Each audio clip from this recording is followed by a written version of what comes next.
Thanks for joining. We have a great episode for you today with Daniel of Leopard. We talked about a few things that are really critical. One is one small thing you could do to triple your Google reviews today. It's a simple process, turnkey, that you'll leave, and it'll be actionable insights that you can literally implement today. From there, we also talked about labor shortages, challenges in roofing in 2026, how to solve for them, as well as the importance of process in scaling your business and what that looks like. Hope you enjoy. Make sure you like and subscribe and share with somebody who you think it'll help. First post-op podcast. I'm here with Daniel Cherniske of Leopard. Welcome, Daniel. Thank you so much, sir. Yeah, happy to see you healing, dude. It's a big journey. Yeah, I want to apologize for a couple things. I feel like an apology is in order. So one, you hit me up about a year and a half ago. That's a long time. Yep. I was sitting there 3 weeks ago or so, like a week post-op, going through my emails. I was searching for something, and it wasn't Leopard. However, it popped up, and I was like, what a piece of shit I am. And I never got back to him. I was like, you know what? So let's schedule it. So I hit you up. We had some issues with communication because at my house, I don't get cellular service. I pay Verizon hundreds of dollars a month, but I can't make a phone call. Jeez. So I FaceTime audio. It didn't go through, whatever. And yeah. I called you about 35 minutes ago, and I'm like, where you at? Where you at? You're like, I'm logging out of my computer right now. I'm like, no. I got my home studio set up, man. I got the backlight. I got my laptop on like a drum, so it was a good angle. The whole thing. I was like, kids, you got to be quiet. I got an important podcast, kiddos. Of course, they just did the opposite. They're turning it up. How old? That's 3 and 5. 3 and 5. Yeah, so I'm good in that. It's amazing. You said your boy, how old is he? I got a 2.5-year-old and my daughter's 18. Oh, sweet. Yeah, so amazing. The 2.5-year-old, he is... He's a lot. My guy Everett. Yes. Awesome. So all the apologies for both of those circumstances. It's I appreciate you getting here so expediently. I mean, it was quick. It was a rainy day. I didn't have many appointments today, so I'm like, let's go. Drive down here. What is, so first of all, shout out to the team at Roofer for help making this happen. So if you need roof measurements, CRM, clean and pristine proposals, which will give your prospects no choice but to buy from you, click the link down in the description. Y'all know what to do. They're going to know that I sent you. You'll be happy that you did. You're welcome in advance. What is Aquaponics? Oh, geez. We're going there. Aquaponics that's so funny. It's the combination of hydroponics, growing plants in a water solution, and aquaculture, which is growing fish in tanks or ponds. And so you connect the two through a system of bacteria, and then you pump water in between and use the fish poop to, in a sense, fertilize the plants, and the plants clean the water for the fish. So it's a little more complex than that. I appreciate you dumbing it down for me. Yeah. Yeah, because know, I'd probably be lost. And fish, so my plants, bacteria, connect, stuff happens. Okay. Yeah. So how come I've never heard of this before a couple days ago? It's not a very widely adopted agricultural method for a number of reasons. In certain circles, you will never hear anything but it. Yeah. But yeah, it just hasn't reached larger scale adoption for a number of reasons. We can get into that, but it's a niche aspect of kind of like agroecology, food systems type of thing. So if you're in that world, you'll hear about it. So yeah, I'm a big journey guy, right? Uh-huh. So I love to try to understand people's journey in life, how they got where they are. And through the research, I'm finding that, you attended school in Washington. Yep. And aquaponics was part of that. And you taught that as a consultant at a prison? I did. Yeah. So I had, I think two of the most, from that whole entrepreneurial journey, the two most successful projects that I have the most pride of were both prison aquaponics systems. So I was teaching the inmates there and the incarcerated folks how to grow plants, start seeds, take care of fish, kind of understand a broader, fish poop is ammonia, it turns into nitrogen via bacteria, transferring that. So a lot of ecological agricultural stuff. Basic, just kind of the basic how-to of tending to a garden. So that was really impactful for a bunch of folks there. And I learned a lot as well about the human spirit and life and challenge and, the whole thing. So those two projects are still going strong. Everything else is kind of falling apart, but that's why we're here. It's incredible though. If you keep your eyes open, the things that you can be taught or learn along the way, even in an instance like you're being brought in as an expert in something to educate people, and what you can take out of that, for sure, if you're looking for it. Yeah. Oh my gosh. Yeah. And I mean, that whole epoch of time really informed a lot of how we run stuff, and I interact with Roof Leopard. I never thought I'd be in roofing. Actually, it's a really interesting way that just that occurred in my life. But going back to like the prison, the skills I learned running that business, they're very transferable as running any business is, right? But it was like for the prison aquaponics system, very complex projects. So similar to roofing, it's like I'm talking to suppliers of the materials. I got, scope and install, timelines here. I'm talking to these stakeholders. I'm making sure that, the client is happy and that the institution and the state and all of those people are good, making sure that, everything is, we need permits, but making sure that everything is above board, especially working in prisons. It's like next level security. So you're vetting materials and making sure that people can't turn pruners into a weapon. It's that level of complexity. And then all the communication that goes along with running a project like that or setting up something has transferred into kind of how we run things at Roof Leopard. But, juggling chainsaws, you got exposed to it early. Exactly. Careful. Yeah, for sure. So that's what interests me. So how did talk to us about how that came full circle into Roof Leopard, right? Yeah. And being in Western New York. Yeah. Long story.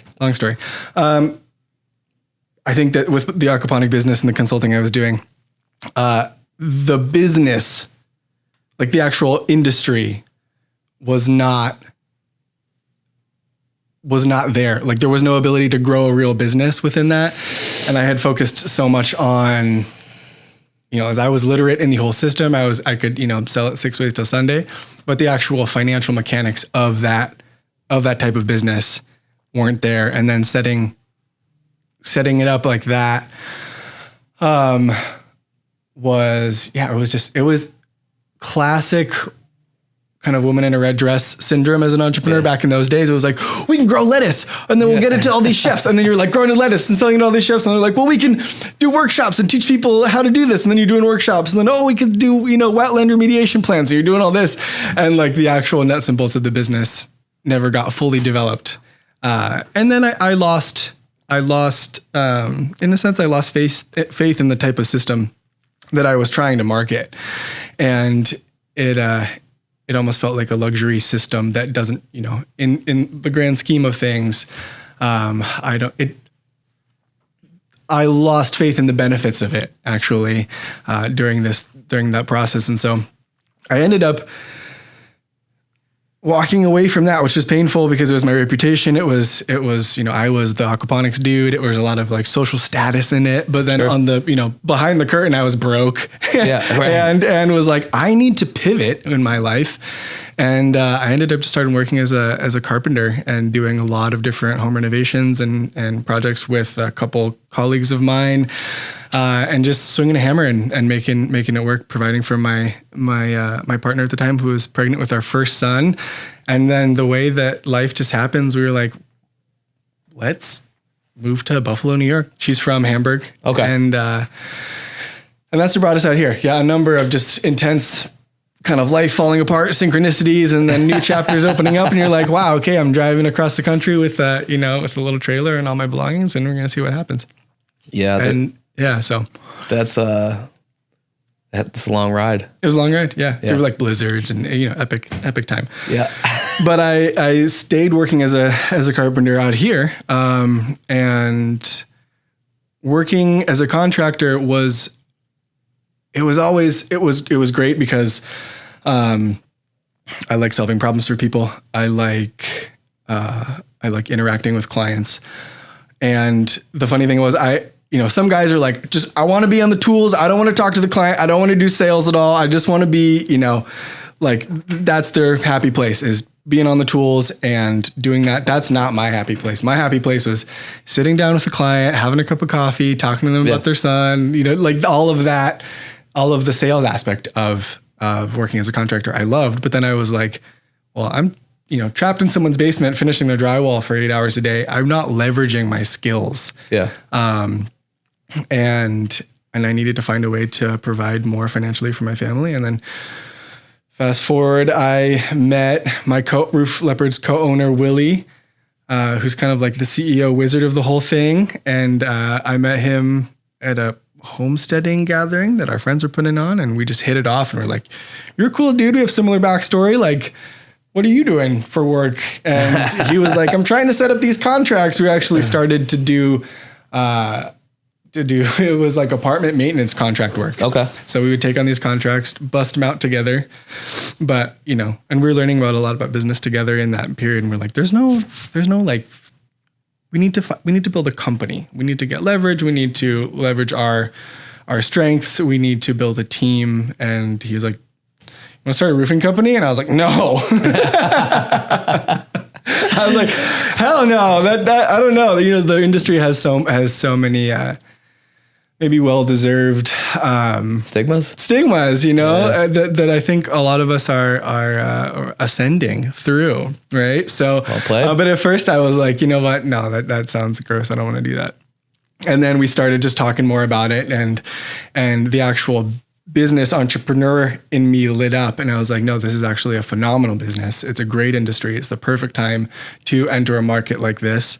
And let's go and let's be weird. Let's call ourselves Roof Leopard and do things differently. And here we are. Fucking love that, dude. Yeah, there's a few things that you mentioned. The red dress. Mm-hmm. So I think that's relatable, and I'm sure there's people watching this where it's like, I start off as a roofing company, then I'm doing roofing, siding, gutters, then I'm adding windows. Next thing you know, you're doing decks and concrete. Okay. Yeah. And it's like, dude, you get so far away from like the core, the nucleus of what you do that it suffers, right? Yeah. And usually there's that inflection point where it starts to manifest of like unhappy customers and unhappy employees, right? It's very easy for that to happen. Yeah. So, just a little warning to you guys out there. If you're like, I should add this service, I should add this service, I should do this. It's like, well, maybe. Yeah. Yeah. Or make sure you got your shit on lock and you've got somebody to manage that system that you've built before you decide to start venturing out to other things. Cause it can be, I've seen it be catastrophic to some businesses, for sure. Right? Absolutely. Yeah. No, it's like we just are launching siding, and that was after quite a few, seasons of like, should we run siding? Should we figure that out?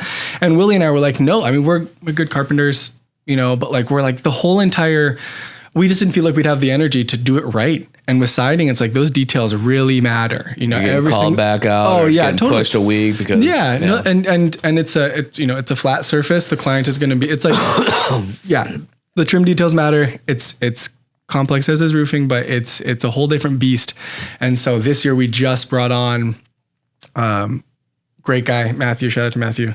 Welcome to the team, buddy. He's been awesome, and he's like siding master. Yep. He has way more experience than I do, and Willie does within that system, and knows how to, generate those estimates really well. It's all dialed in. He's great. And so I feel like that, instead of Willie and I being like, yeah, let's do siding. Okay, try to launch that. Or like, yeah, let's do windows and doors. Try to launch that. It was like our business has grown enough to where we can now have Matthew rock siding. And of course we'll make sure that it's all good and it fits into, our business well. But yeah, we're I think and that for me as an entrepreneur, when you get to a time when you actually can find people within the industry that are way better at you than, find like industry experts to bring onto the team versus you trying to do those things, that's important. Well, I mean, it's a lot easier to do that in roofing than it is siding. Like there's plenty of guys that, like I could start a roofing company with the knowledge that I have,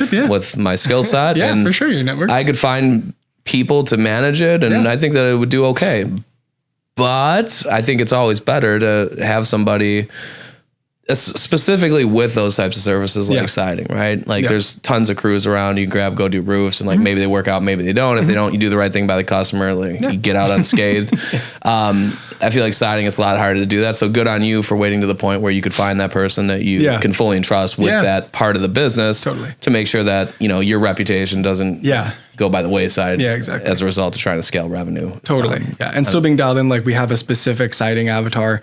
We're looking to run like more higher end siding projects, you know. Like you guys doing Hardy? Yeah, Hardy, Charter Oak, stuff like that, board and batten a lot. So we're not just like, whatever siding you want. You know, we're trying to dial it in. That's good. We'll run vinyl, clapboard and whatnot, but not everyone's got to be your customer. No, we say no to a lot these days. It is interesting. Yeah, it's cool, but really just honing in on who our client is, how we can serve them best. Tons of just like high touch, white glove type of customer service from us, and that's done us well. Kind of reminds me of Ascend. It's kind of yeah, perfect. It's kind of our lane too. Yeah, look at that. Yeah. No, you have to, man. You have to. You mentioned something that resonated with me about, aquaponics and kind of losing faith, I guess, in lack of better words, in the efficacy or pragmatic nature of it. And it's interesting because I think that parallels and maybe your sales reps, you've dealt with this, right? Where you got somebody who's performing and they're doing well and then they're not, right? And you could blame the sales rep, and maybe it's lack of training, but I think a lot of times it's they lose confidence. Yeah. And it could be something where like your production department is fucking up. They're screwing the pooch. Sure. They're the face of the transaction. Yeah. Now they got to go out in the community and deal with it, right? Yeah. That's a heavy cross to bear. It is, yeah. You're right. So, and people can rapidly lose credibility or faith in your company. Yeah. For any numerous aspects or divisions within that company, and it will reflect in, if they don't have that confidence, that unwavering confidence in what they're selling, they're not going to sell nearly as well. Yeah, for sure. Totally. It's, I think it's something that a lot of people miss on, like, well, we do training, we've got to restructure our meetings. We got, it's like, maybe, I'm sure that won't hurt. Also, like, make sure that you're putting your salespeople in a position where they can feel confident that when they sell something, they're not going to feel like an asshole, like they, rob somebody. Yeah. Because nobody wants to be in that spot. Oh, for sure. No, I know. We could go into that. We don't need to, but we're really trying to dial in the information. It's like you have sales, you have reps that want to make the sale. It's the incentive is to overpromise during a sale. And then you have the production team, and they're the ones that have to deal with the potential overpromising or the things like, oh yeah. We'll not a problem. We'll do that. Yeah. Absolutely. We can figure that out. I actually just remembered something that I overpromised to a client. It's so easy. And without a really good handoff to production of like, here's are the things I promised, here are the weird things that we're going to kind of go above and beyond. And here's the intricacy that the client wants right here. And if the production team is like, just slams the job out, does a great job, but forgets those small things. Those things matter. Those things matter. Yeah. And it's, but that sales to production system is really, really important. Shout out to Company Cam. That's how we kind of log those details. And we're getting better and better at it, but it is, it's tough. No, it's so easy to burn out in sales. Oh my gosh. And it's just the whiplash. One day you're like, I feel like a millionaire. I'm doing amazing. This is, I could sell, what is it? The world's on fire. Ice cubes to a penguin, ice to a penguin. And then the next day you're like, I'm not going to make any money. This is terrible. Everything sucks. So like everyone got rejected. It's a total emotional. It's like that Elmo gif or GIF, depending on who you ask, where he's standing there and it's just flaming. Yeah. One day it's that. The other day it's like fucking buying a Lambo. It's so funny. And I think it does. Yeah, it does. It does take faith in the industry. I think in the bare bones industry, like when I first got into the roofing space, it's funny, like I had this scarcity mindset of like, I don't know if there's enough roofs to replace. Like how there's a handful of great reputable contractors in this area. Like how are we going to make a splash? Are there even enough roofs here? And back in the day, he's actually. It's great. We've created a relationship of collaboration, but it's another roofing company guy, I won't name him here. But he pulled me aside and he goes, cause we were like doing roofs in the same neighborhood and ended up just hitting it off. And he pulls me up and he goes, you know what, man? You ever go up in a fucking airplane and you look at all the roofs in this area? It's like, there's absolutely enough for all of us to do super well. We just got to not be dicks to each other. And I was like, absolutely. I love that, man. Yeah. Cause he was talking about, just being, undercut or overpriced or whatever. And he's a great guy. And, but I love that. He's like, go up in an airplane, look at all the different houses. And it's true. But as a salesperson, having that faith in, your company that you're actually doing a good job. You're not robbing people. It's really important. And then there is enough, there's enough roofs for everybody to do very well. And then drink water, sleep decently, like get up and maintain the human vessel, right? Heal through injury. That's it. Look at us thriving. It's really refreshing when you talk with a company and they have those types of collaborative or even reciprocal relationships, right? Because there can be a time where you guys are backlogged 3 weeks and, a customer doesn't want to wait and you want to give them quality service. And, just by the odds, there's these stigmas in the industry for a reason, right? So it's not really a coin flip either. A lot of the times, if they have to go out on their own and find somebody, there's a good chance that it, for one reason or another, it doesn't turn out the way that they want it. Sure. And maybe it's over promising, under delivering. Yeah. Maybe it's, they don't show up when they say they will. Yeah. Maybe it's they take their deposit and never come back. Yeah. Right. So there's all these potential ill consequences. So, it's a nice feeling when you can have a counterpart in the industry where you could say, we do it, right? Mm-hmm. We have relationships with maybe 2 vendors. Yeah. We're very guarded with who we refer people to. Yeah, but, as you should. Yeah. If we're oversaturated in a market and we can't take somebody, being transparent with the customer, listen, I'm a capitalist. I would love to take your money for sure and help you. I'd be rewarded. I'd feel rewarded by helping you grow your business and I'd make money. That's great. That's what I started the business for. Exactly. However, can't do that. Yeah.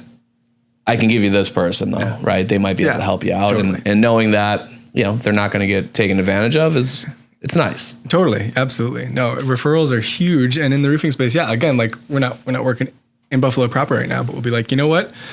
Thanks so much for getting a hold of us. Apologize. You're outside of our working zone right now, but here's this number and they're going to take you, you're going to get great service from them. And, that's our blessing. And people love that. People just want to feel like they're taken care of because a homeowner is like, I don't want to be, the decision fatigue and the, not trusting people and for good reason. And, having people in that Rolodex that you can trust is a big deal. Even with painters, other contractors, we do that. So here's a good person to do your interior drywall, cause you had a bunch of leaks cause your roof failed. He's a great guy. Yeah. So, do you guys have a referral tracking system? We do. Yeah. What needs to be built out more, but we do. What do you guys use? CRM is Proline, so you can do that through Proline. We're thinking about Referral Hero, not sure. There's I heard Ascend might be launching one in 30 days. Nice. Let's go, dude. Yeah. From what I understand, it might have some gamification for sales teams. Nice. Do you need to take it out? Because we can cut it. No, Joe Rogan's always like, I gotta pee. I know. All right, we're back. Yeah, we have a cigar and 3 things of coffee. Come on. Meanwhile, we got fucking bubbly and that's great. Mountain Village water or whatever it is. Also, if you guys want to sponsor, just slide the DMs. And you too, Company Cam, you got a shout out. First one's free, baby. Let's go. Yeah. About that. So I do a lot of consulting and I help people with. I notice you guys are in the Chamber of Commerce, right? Which is great. I would implore you to get in as many of them as possible. Yeah. But I always say there's some moral saints out there that will go out of their way to help a business. Mm-hmm. But if we can, it's not like a keep score thing, but if we can give customers and strategic partners that we're aligning with confidence that whether you want it or not, we're going to give you this if you send somebody our way. Just as a gesture of good faith. Totally. It means a lot to us. Yeah. You helping us grow our business. Yeah. So making sure that we have clickable links, making sure there's curated landing pages, it's easy to share. The ways, whether you got 4 salespeople or 40, if you can gamify it and incentivize and give a spiff, right? Totally. Whoever gets the most referrals this month, you guys are each going to get $1,000. Yeah. And maybe I tell people this all the time. It's okay to have a loss leader, especially when you're trying to implement and influence a certain outcome. So for instance, I had a client where, shout out to Sheldon, TSM Roofing. It's my guy out in Phoenix. But we were talking and, we're trying to get more out of, he knows that every time he gets into a neighborhood, they tend to do really well with canvassing, right? So it's hey, if you get 1 roof for every job you sell, your marketing dollars went twice as far. Oh yeah, totally. Your cost per acquisition is half, right? It goes way down. LTV. What if we could get 4? Yeah. Right. So he's implemented Sales Rabbit, and we were talking about more of a loss leader model. It's why don't we give them disproportionately more for the first 30 days? Be transparent about it. Hey, we're going to have a 30-day incentive. Yeah. This is the way the company, the direction's going. Mm-hmm. This is why it's beneficial for you. You're going to make more money because of it. Yeah. Anyone here hate money? No? Okay, good. This is what it looks like for the next 30 days for everything you log into Sales Rabbit. Yeah. We're going to give you X for logging the lead. Nice. Yeah, yeah. We're going to give you X for an appointment. We'll give you X for each sale, right? You'll get an extra $500 on each sale. Totally. Maybe your margin isn't as good that month. However, it's going to now we form the habit, right? Totally. And we don't pay that in perpetuity. Yeah. So we take the L month one to know that in perpetuity, we're going to consistently be getting more jobs off of each lead that we acquire in a neighborhood. Yeah, totally. No, that's great. Love that stuff. Yeah. That's like invest, put $1,000 in, $3,000 out, $1,000 in, $3,000 out. It's like you're always going to invest that $1,000. Yeah, so come print money with us, folks. Yeah. That's all. I guess that's what I'm trying to say. It's as easy as that. You guys go hard on Facebook. I get hit with your ads all the time. Yeah, I mean, it's funny. We're not going that hard, but yeah, they're circulating. Maybe it was just a retargeting thing. Maybe it was. Who knows? Yeah, we're trying to dial in marketing. It's a journey, right? It's a journey. You guys know. Yeah. I mean, really, it's referrals and word of mouth has just served us so well. We have a legion of people and like past clients that are just like, oh my God, you guys did so amazing. My cousin Sarah needs a roof. Can you guys, get an estimate to her? And that's just been amazing. And now we're going to be doing a referral program with clients too. So I can pay, if you refer a customer to us and that we get a roof from it, I'm going to cut you a check for like 1.25% of the contract value. So that's an easy $400 check to Nancy, who gave us Sarah. And that's fun. Cutting checks to past clients is such a fun thing. It's just like, you gave us a referral. Like, here's $800, that's really fun too. You're going to see some Facebook ads in the near future from Ascend because I've built out a bunch of these frameworks. Yeah, I'm excited. Cool, man. I love it. One of them is like how to structure that conversation and get those referrals. Because it comes down to sales or project manager, right? Who's going to be in front of that customer. Yeah. We got to set the stage for it. If we randomly, once they hit close one, just throw them a link, even if it's trackable link, it's like no. There's the likelihood that you're going to get the most out of that, and it's less likely. Yeah, for sure, totally. So being intentional throughout the process as far as how we're positioning it, when we're talking about it, getting them excited, and showing them the transparency of how we track it to make sure that like we'll know that you did this, and we'll know to chop you out, and this is how it's like. Yeah, because I tell people, I'm like, bro, if I'm selling roofs, I'm being surgical with that conversation. Mm-hmm. Yeah. I'm going to consistently talk about it. And then at the end, I'm going to tell you, like, look, dude, go to fucking Walmart and airdrop this link. I don't care. Yeah, for sure. Post it in every Facebook group because it's evergreen, right? Somebody search roofing. You give a shout out to Roof Leopard. Yeah. By the way, I saw you did a good job getting a few tags in the East Aurora, but a few people recommended you guys, but they didn't tag the company. So you got to tell them, make sure add us. You got to add us. Totally, dude. Yeah, exactly. No, it's got to get tighter, man. It's so funny. And we're doing all right. But yes, all those things matter. They really matter. And they're easy again with like the overwhelm. It's like you're putting out so many fires. You're not gonna. You forget about stuff like that, but that's huge. You're doing sales and running the business, right? Mm-hmm. So it's waterboarding every day, right? You're getting waterboarded and you're trying to fucking remember the small things. It's like, dude, you're just trying to get a breath of air. Oh my God, especially, I mean, we survived, one of our biggest existential risks. We don't need to get into that, but last year was us fighting for survival with a seriously reduced labor force that required Willie and I then to do a huge amount of manual labor with the crew, so we've been through the whole man. Yeah. I couldn't believe how aggressive those efforts were in Western New York that caused the labor shortage. Oh man. Brutal. I mean, I live in Williamsville and I was driving down Klein and it's like people pulled over stretched and I'm like, that seems odd. It's rough, man. Yeah. And as a roofing industry, it's funny because we don't, you want to kind of tiptoe around the subject, but people will be like last year, people were like, hey, do you want to optimize like your click rate? We're like, we're just trying to produce these jobs. I got 17 roofs to do this week. I got no one to fucking do. Exactly. No, and we built out an internal crew and that was really beneficial. And that has had lasting positive impacts on our business. And we protect those, our internal crew with, to the nines, but, and so it forced us to make some hard decisions and sacrifice a lot.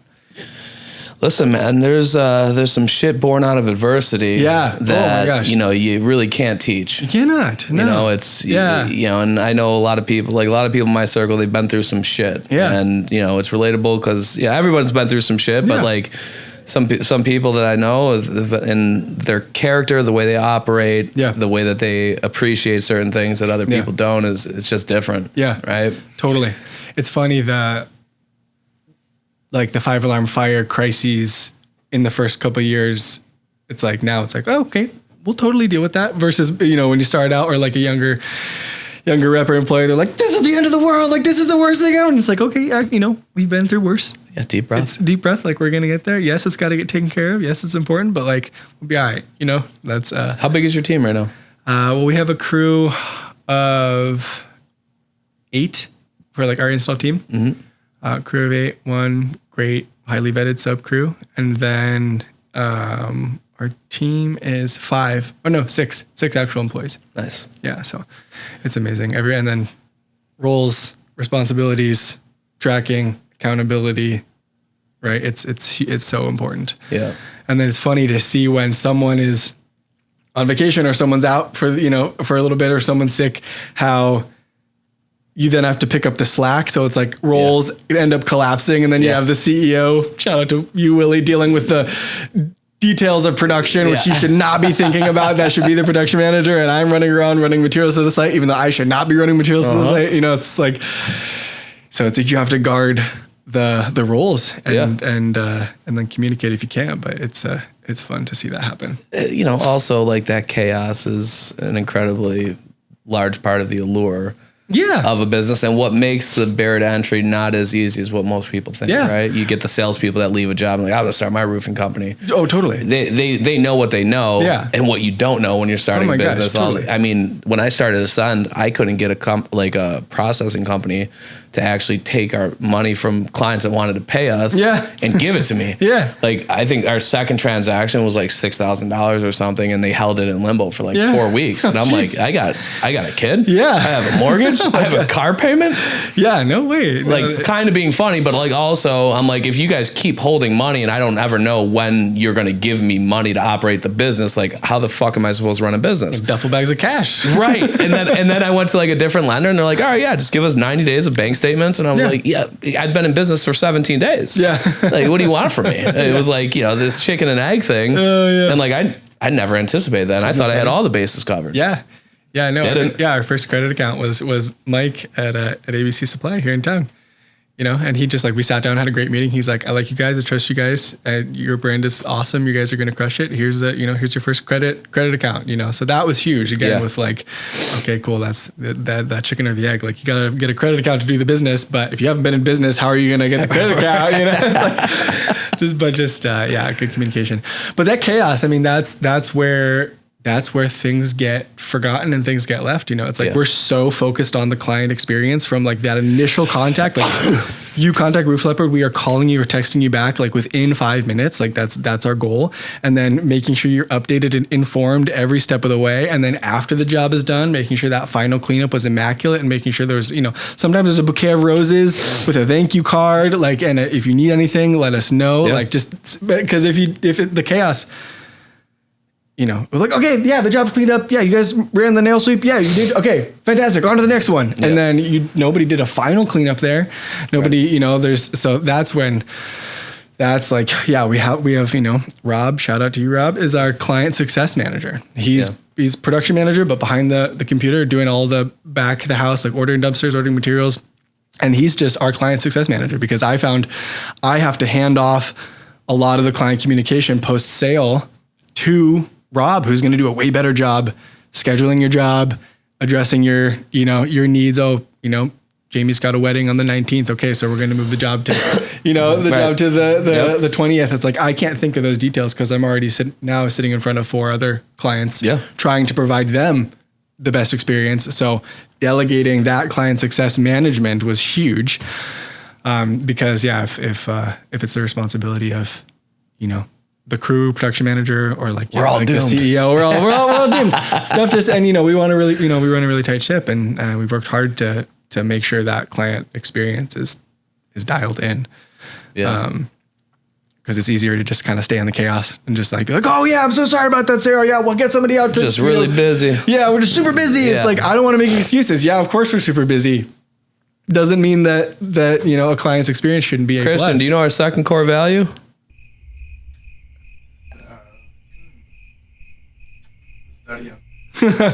Solutions, not excuses. You love it. Yes.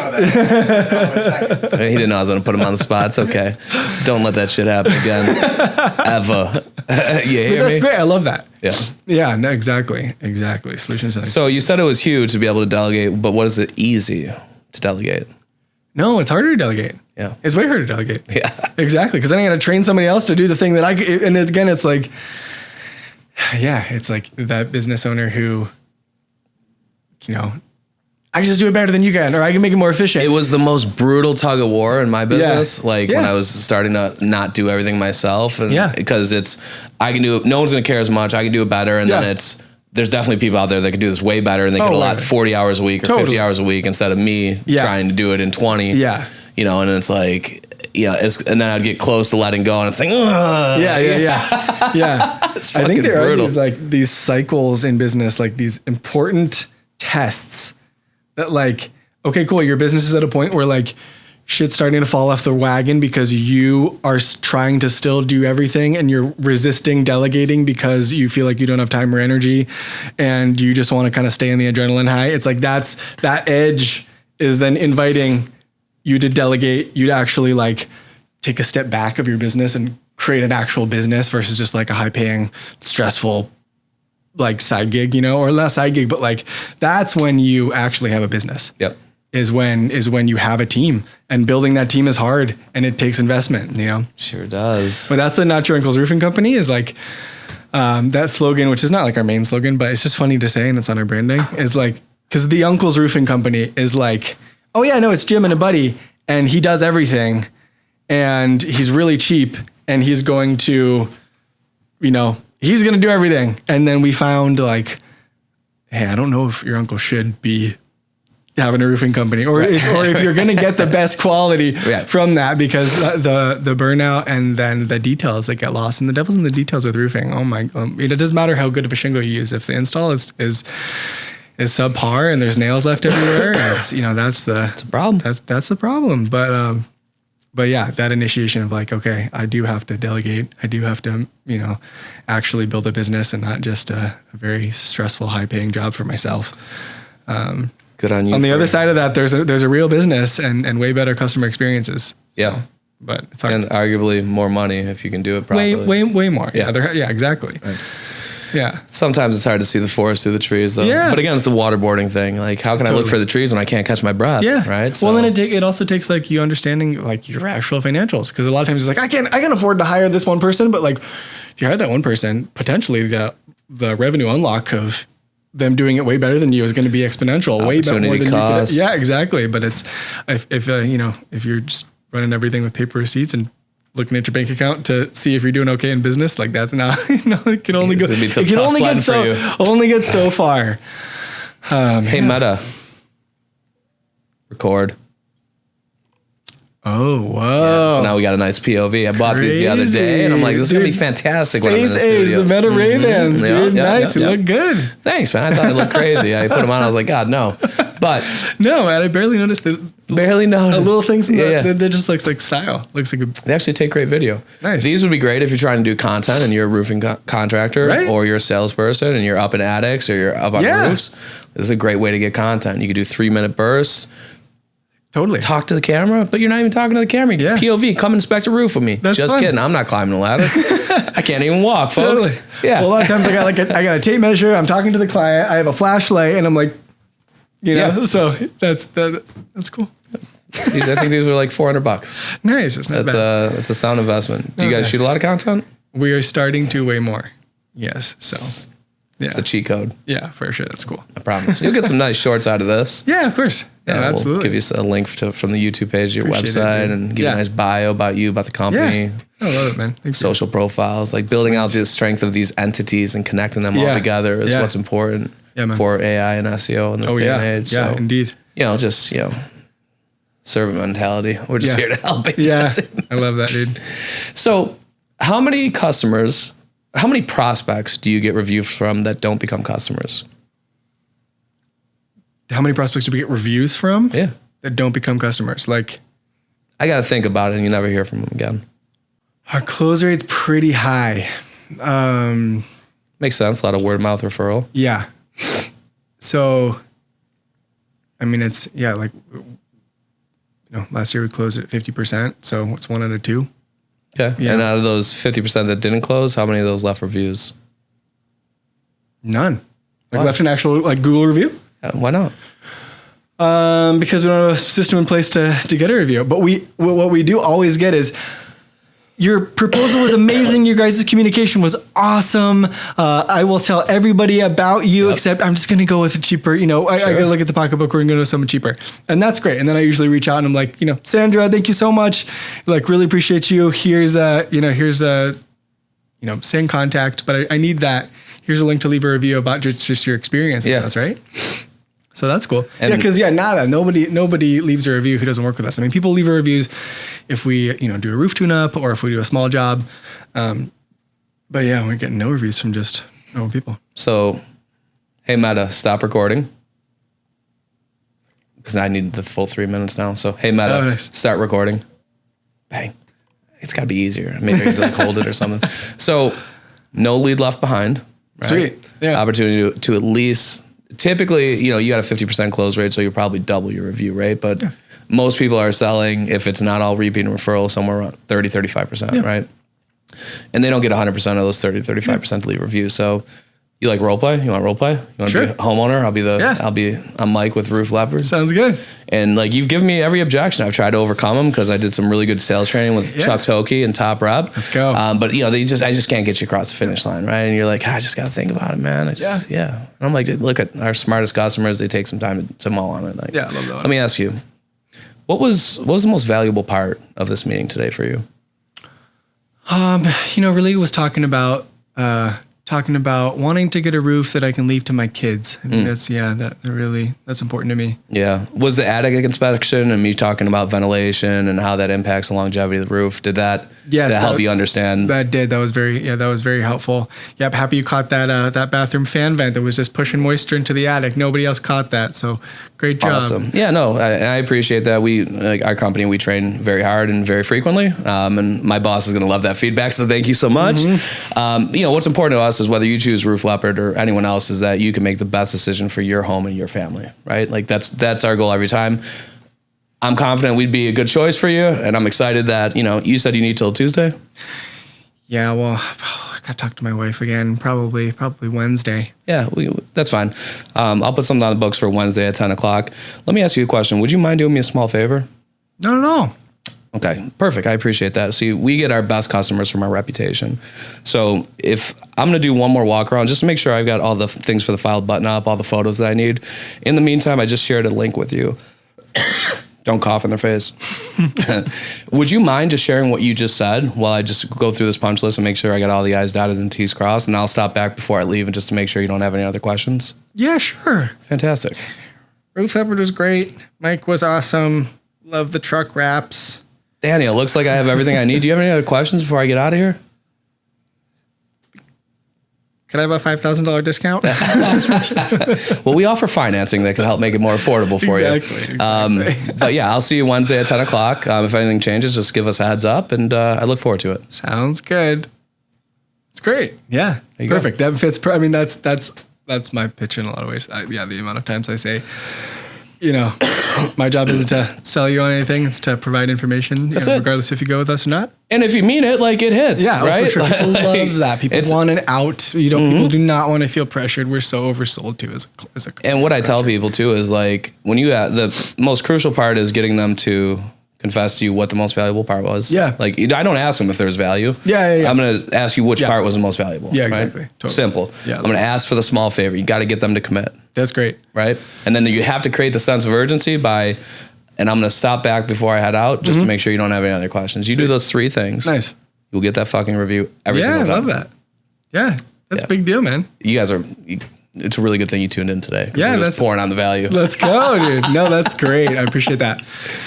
Yeah. There's a lot to yield from every interaction, regardless of if it turns into a sale or not. Very cool. What do you see as your biggest challenges coming up for, let's say, Q3 and 4 for 2026? I think our biggest challenge is lead flow in terms of where our ambitious goals are. Like just with the lead flow we have now, like we'll do much better than last year. Where, we'd be comfortable. Everyone would be good. We'd be a little bored just because we've got a bigger team now. Our capacity is way higher. And our goals, kind of like our best, like our better and our best case scenario, do require more lead flow right now. And so figuring that out. And then adapting to a changing market, right? Mm-hmm. The geopolitical forces have gotten materials going crazy. So it's staying tight on our margins and making sure that we're still running a profitable business, even though, making sure we're not becoming less profitable as each month goes on. Right. So, protecting our margins, protecting our client experience while doing more volume, and then needing the lead flow to do that volume to reach our goals. Mm-hmm. That's the biggest challenges. And then also, the other labor related issues and what's going on there, just so that fear out there. But how do you guys plan to solve for the lead flow? We are a little bit of we're building out a bunch of micro websites that are going to funnel, in a sense, traffic to our business, primarily for standing seam metal roofing. So we're going hard on standing seam this year, which I'm really excited about. That's like one of my favorite roofing systems. I love it. I can absolutely stand behind why it makes sense to invest in a standing seam roof. Mm-hmm. So the microsites are going to funnel a lot of traffic, hopefully, to that aspect of our business.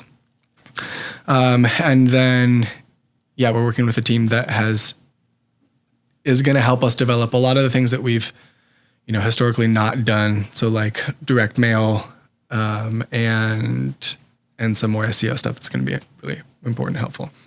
And then for siding, we're just to get our siding up and going, we're going to start purchasing leads, I think, for JF acquisition. Mm. See how that goes, see what those are in terms of the quality. And then we're reshuffling our marketing department because we had, unfortunately, we let one of our marketing directors go on to bigger and better things. And then our camera guy had to step down. So now we're like, all right, and then we right in the beginning, as we decided, we're like, we're going to go heavy on content. We're going to do this is going to be awesome. We have a bunch of amazing video testimonials to shoot with clients from A+ avatar areas who love us and who are just great folks. And now we're like, all right, it's back to the owners of the company with the iPhone. It's got to be built out more. But listen, authentic video performs well. It does, yeah, exactly. There's a time and place for cinematic. Sure. For instance, those customer testimonials are great for cinematic quality. But you'll be fine. It's graduating season, right? So I would reach out to some of the UB, Buff State, reach out to their chair of the media department. Hey, we're a local company. We're doing really well. We're looking to hire for this. This cool. happened. And sweet. Yeah. You have a short list of people that if it were your company, you would hire. Yeah, right on. Yeah. That's a good. Let them play point guard for you a little bit. Exactly. That's how I found Christian. Nice. That's awesome, man. That's great. It's through a connection at Canisius. Cool. He and two other people. And I couldn't be happier with the decision. You made me so proud, Christian. What's that second core value? I see. Hey, there you go. Good job, man. I was like, excuses, not solutions? No, flip it. It's always excuses. Always tell me why you can't do it. Yeah. It's so with the microsites, how is that going to work? I don't know. This is Willie. This is Willie. Willie working with a buddy of his that built out a very successful implant and dentist franchise business with this very targeted direct marketing ensemble that he made. And so he is applying with his business partner, he's applying that to our business. And it makes a lot of sense. And it's an interesting, we'll see how it goes. I'm fascinated by it. Yes, but stay tuned. Yeah, exactly. Yeah. I have a bunch of, Willie and I go back and forth. It's like, okay, do you pour money into ads and develop really good ad copy and just do that? Or do you pay for leads, or do you put energy into organic social content and building out little vignette episodes and kind of go hard on content marketing and the organic, the virality, trying to, it's kind of like Gary Vee versus Alex Hormozy button heads, because, and I love that within the marketing space. So we're kind of trying to do both. Yeah. And then, with we've been really fortunate. We have not had to invest much into our marketing game at all. It's really been, grown very organically, rapidly, but organically from, each client becoming a champion of ours and telling all their friends about us, and the brand recognition has just been huge. People love the logo, love the wrap trucks, love the marketing, love the vibe, love like the authentic kind of, new school disruptive marketing type of thing we brought to the industry. So we haven't had to pour a lot into marketing, but I know with where we want to be, it's a missing piece. It's the, the theory of constraints. Okay. So like last year it was like labor is your 110% constraint. If you don't solve for this issue, we do not have a business. Yeah. So solve for that issue. And then I was like, okay, great. We worked really hard. We solved our labor issue. We've grown capacity. We've grown headcount. We have, amazing people in the right place at the right time. Now it's solving for the constraint of lead flow. So yeah. Do you guys have like leopard print sneakers that you wear? No, there's so much that we could do. There's so much that we know. We just have shout out Roof Tiger, man. He got his team a bunch of Nike Prestos, the Tiger Stripe one. Yeah, shout out Roof Tiger all day. It was part of their ensemble, their uniform. Yeah, and it's like small details, right? Like people notice that sure, shit. Totally. We want to do leave behinds, like with kids. It's funny because I'll pull up to your house and there'll be like a grandkid, and they just love the leopard. So it's like, does he have a name? No, it doesn't really. Maybe Leo the leopard. Leo's my son's name. There you go. Perfect. But it's funny because like I had thought like, what if we give like a little like stuffed animal with like the glasses, but then you don't want to feel like you're like bribing the client through giving the kid something. It's like only do it after the sale. Yeah, exactly. That would be great. That would be really dope and memorable merch that'll stay around, and every time that mom or dad sees it, they'll think of you guys. Yeah, exactly. There's a whole host of things we could do. That we need to do. Yeah, but there's time. Oh, there totally is. Yeah. Absolutely. That's amazing. You got any questions for me? Dude, how is AI going to change your business? I mean, it's a big, huge question, but like from a practical standpoint, what is the next like 6 months to a year look like AI adoption type of stuff? I don't know. Yeah. I can't answer what 6 months or a year looks like. Yeah. I could tell you how it's going to change the business pretty confidently. Like things are going to get more efficient. Yeah. Right. And I've got people that reach out to me like, you're not going to have a job in a year. I'm like, okay, dude. Sure. Here's the thing, right? It's like, well, Claude can do this. Like, you could log into Claude. I could build an agent. I could use a Clawbot. I could use X, Y, or Z. And it's like, okay, so let's take a step back, right?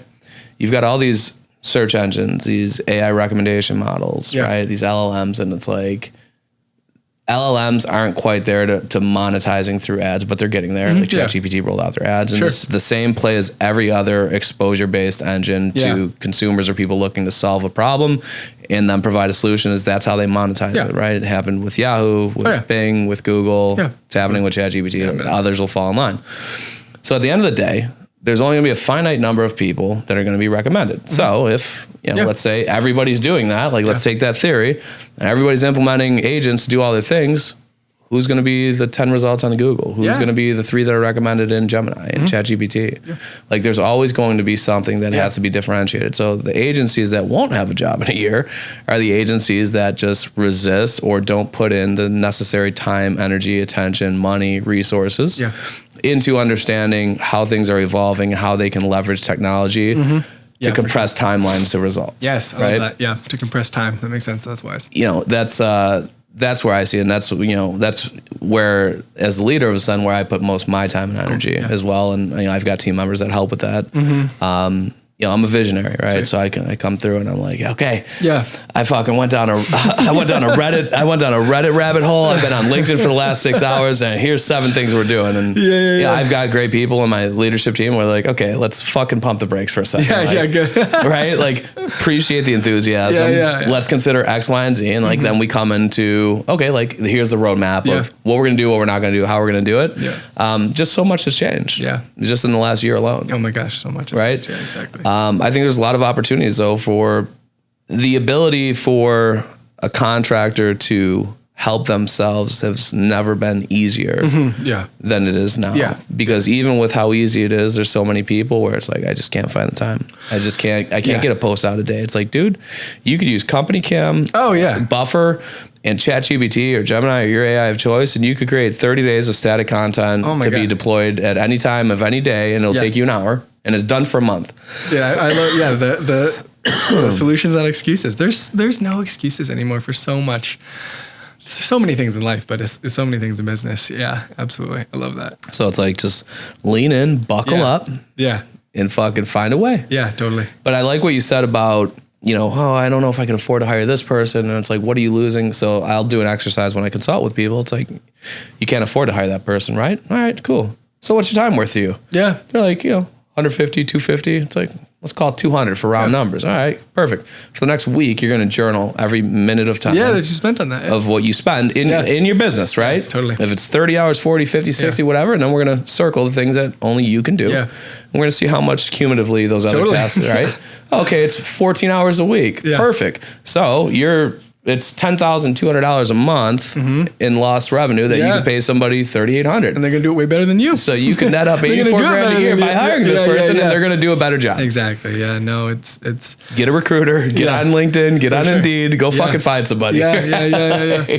I love business provides it's this brutal accountability, because it's and with life, it's like that honest audit. It's like, okay, do I really not have the time? Like how much time am I scrolling on Instagram? Like do I really not have the energy? How much time did I what did I not do that could have maybe have epic energy all day long? Like a number of things that I did that I for myself. So it's like, life is hard. Hard things happen, and the lack of excuses that business forces you to make it's like personal development, like on, I find it always helps. And, this is the feedback that I get. It's, we're kind of like personal trainers as much as we are a marketing agency, right? Like I can't get this last rep. Can you, or can't you? Yeah. Totally. Can you physically Yeah. Maybe you need a little on the last rep. Yeah. Maybe you don't. Maybe you just need someone to believe in you. Yeah, for sure. Maybe you need someone to call you out on your bullshit. Yeah. Right? Yeah, exactly. It's easy for me to sit there and be like, well, you just do this, this, and this. Yeah. When you're on the other side of it, it's not as easy, right? Yeah. And I also think there's something to like giving ourselves grace and understanding like what we don't want to. I got a client, Eric Reno, Paramount Roofing out of Michigan. Shout out to Eric, that's my guy. But it's like the buy back your time, and you could pay this person to clean your house. You could pay, but he likes to do his fucking lawn. So on Sunday he spends 3 hours. Totally. If you back out what his time's worth and what it's costing him to do his lawn versus paying somebody $200, you could argue he's losing a lot of money, but you can't get that fulfillment somewhere else, and that means a lot, right? It's like, I have chickens. I could buy really cheap eggs and look at the amount of time that I'm, spending taking care of these chickens and doing all that. But it's like, I want those homegrown eggs, and I want that experience for my kids. I want that type of lifestyle. Yeah. So it's like, I'm going to invest in that. I'm not going to farm that out. But there's certain things like, things that I don't want to do that aren't like a value of mine. I don't get, I'm not good at them. It's like not a zone of competency or genius. Mm-hmm. So like, that's perfect. I'm going to have you do this. You do this great. And I'm going to shift and put energy onto something else. So love that. As much as I can, staying in my zone of competence or zone of genius, essential. Yeah. Because that's the highest, that's where I'm most leveraging my actual skills. Did you say essential? Essential. Yeah, I like that. Well played, sir. I'm really glad that you came. Yeah, me too, man. This was a lot of fun. Yeah. And I hope you guys found this as helpful as I did, because I've picked up a lot in this conversation. And thanks for taking the ride down last minute, because I was less than clear on instructions. There's no excuse for it, and I'll be better next time. There won't be a misunderstanding. And I gotta tell Google, don't put that Google Meet link on the calendar invite. Well, the problem is like 99% of what we do is through Google Meet. Oh yeah, that's how we run everything. So it's like, typically like I want it there every time. It's these one-offs, and we'll have to create a process around it. Yeah. And make sure it doesn't happen again. I love it, man. Yeah. I love it. And thank you for tuning in, because it would be really weird if we sat here, did all this, spent all our time, and nobody ever watched. It would be weird. Y'all the real MVPs. And once again, shout out to the team at Roofer for help making this happen. Yeah, cheers. Appreciate you guys as well. And we gone. 5, 4, 3, 2, 1, 0.